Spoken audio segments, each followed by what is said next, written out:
Hey guys, what's going on? It's your favorite heating appliance, microwave. I know it's been a while since I've done commentary, but with the release of Red Crow, I have a few things I wanted to talk about. To begin guys, let's do a quick rundown for the things that we have seen, and then I'll talk about how I think these new operators will affect the current meta. Now I'm not going to sit here and waste your time and talk about skins for 15 minutes, so let's just do a quick recap of them. So we got new animations at the ending screen, cool. We got new weapon skins and charms, and we got shield skins, neat. We got operator outfits, and Twitch got a new reskin, awesome. However, we still don't get any full black outfits at this time for all the operators. So the new map Skyscraper is supposed to be a perfect balance of destructibility. Apparently the other DLC maps either had too much or too little, and most players that spoke about it agree it had the perfect balance, which is awesome. The dev team is swimming in uncharted waters with the amount of destruction in this game, and by the sounds of it, they might have hit the perfect balance this patch. Skyscraper is going to have some Zerg points that will allow the attackers to instantly repel and get inside the building, but it comes at a high risk. The other spawn points are much safer, but require more time to get inside the building. Now most of you know I gotta go fast, so expect some quick rounds with the high risk spawn location. The map is set inside Nagoya, Japan, next to the Mode Spiral Tower. For those of you who didn't know, community manager It's Epi let everyone know that there was a hidden Easter egg inside Favela. It turned out to be some sort of latitude number that ran straight across Nagoya, Japan. There's supposed to be another Easter egg within the new Skyscraper map, so if you're into Easter egg hunting,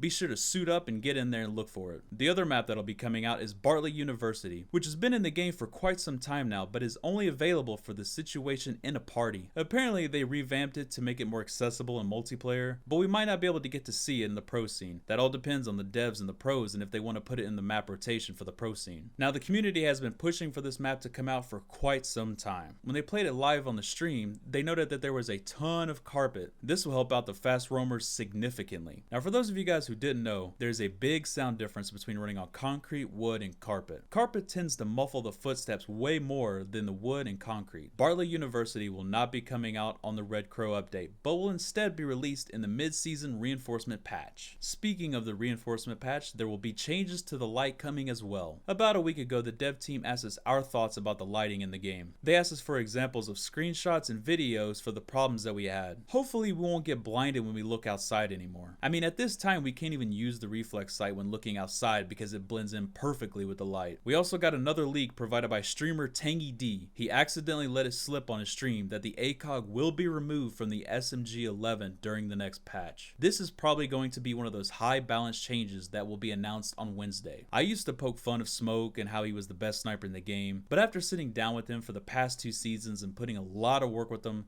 I feel that his SMG11 is one of the only reasons I play him. Currently, most Diamond and Pro players use a shotgun to make many holes without worrying about their ammo capacity because his SMG11 is pretty much his primary. I mean, you can use all the shotgun shells to make all the holes you want, and then you can just pop out the SMG11, get some good headshots, and call it a day. Of course, guys, we do know he has the impact grenades that sometimes actually don't work like they were made in the Dollar General store, and you can't use the impact grenades to make those cheeky feet holes on the bottom of the wall. I mean, I'll really miss that. I think the ACOG is going to be a big nerf to him, and I really hope they don't do it. I guess they are going to do it, but I'm really sad that they are. I mean, Smoke was the main operator to open up all the areas. I'm not sure if anybody will actually take his place in the meta that follows after Red Crow release. I mean, I hope not, but we'll have to see how it works out. But I honestly believe that this will decrease his usage in the upper bracket of the game. Let's talk about the 2 new operators, Echo and Habana.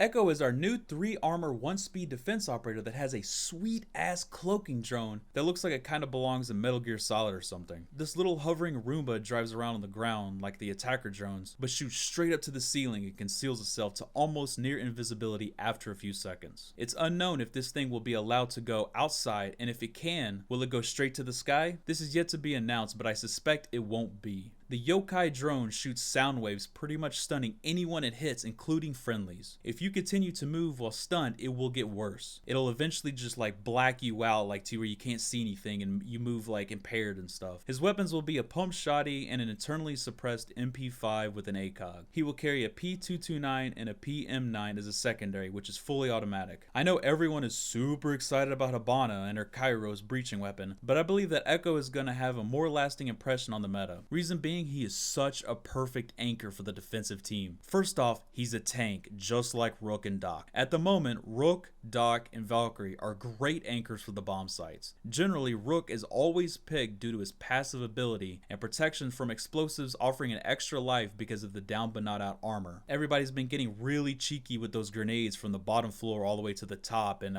Rook really helps you with that, guys, so we need him on our team. The roamers really love his armor because they offer a higher chance of surviving a head-to-head engagement with the attackers. Doc is a really good operator, but he's very situational, and he can't offer the same protection that Rook can to the roamers. Now when Valkyrie came out, she completely tore up the meta, and she's still an amazing operator with her cams, but she lacks the ACOG that's needed to pixel peek when holding down an area. Also, her cameras are easy to spot, and if you play at the higher ranks, then chances are you can kinda guess where they are. I mean, all you have to do is look for an open window or a broken window or, you know, something like that. So why would Echo be such an asset to the team, Microwave? Well, first off, he gets his drone that can lock down the enemy push in a specific area, and it can remain damn near invisible when doing this. Not to mention, he will have that much needed ACOG that Valkyrie doesn't. At the moment, the ACOG rules the world on the PC, and the MP5 is such an accurate weapon. These two things, coupled with his drone and barbed wire, will put him in one of the top spots for sure. The current meta requires at least 5 barbed wire to provide adequate cover for all bomb locations. Now Valkyrie does not have barbed wire but has the information cameras. Doc, on the other hand, does have barbed wire but doesn't have the cameras that Valkyrie offers. Echo, however, guys, has both and can suppress a push on the objective with his flying pizza box. This allows the defending roamers a little extra time to get back to the objective when the attackers are doing a fast push. I really think that Echo is currently undervalued in the community eyes. So the attacker Habana has a new toy called the x-kairos. This thing fires 6 reinforcement breaching explosives that can make a perfect rectangle hole for Blackbeard. I mean, could you imagine a small rectangle hole for Blackbeard's face and shield to peek through, and then the reinforcement wall just protecting him? Yeah, good luck. This might force Ubisoft's hand to nerf Blackbeard yet again. If you stack 2 of these explosives, you'll create a vaultable hole, and if you stack 3, you create a walkway for Montaigne. So she's pretty much a combination of ash and thermite, but has 3 breaching possibilities. Now, kind of the balance problem with her is not the vaultable holes or walkways, but instead the amount of hatches that she can take over.